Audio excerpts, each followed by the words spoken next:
qu'un jeune qui détruit les infrastructures socio-économiques de base, il est fait au bénéfice de qui?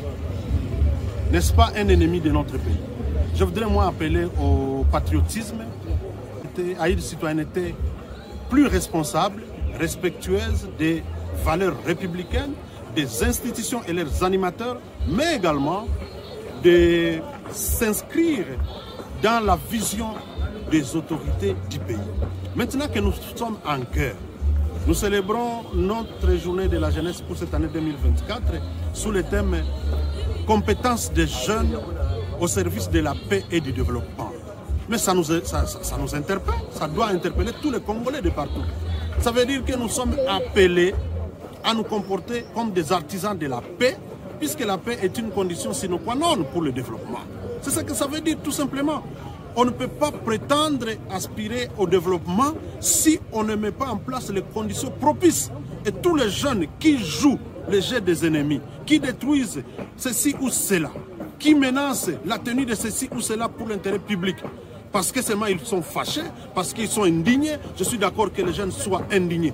Mais dans leur indignation, ils doivent apprendre à faire les choix de leur cible pour savoir ils s'adressent à qui pour obtenir quel résultat. S'ils orientent mal leur plaidoyer, c'est sûr qu'il ne faut pas obtenir de gain de cause. Et c'est pourquoi vous voyez qu'il y a des luttes à l'éternité, mais nous ne voyons pas les impacts.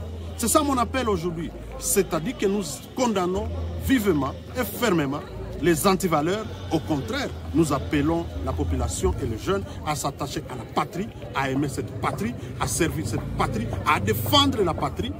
Et plus question de dire on ne veut pas mourir pour rien. Non, on ne meurt pas pour rien. Ceux qui viennent nous faire la guerre, ils prennent le risque de venir dans le pays tiers, alors qu'ils ne sont pas sujets de ces pays parce qu'ils veulent gagner de leur pain de terre. Justement, il n'y a pas de citoyens sans cité.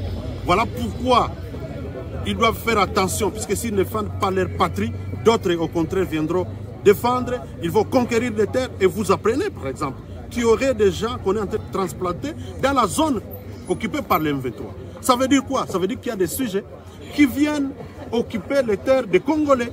Et donc, ça doit interpeller la conscience des uns et des autres pour éviter que nous ne perdions notre patrie et perdre notre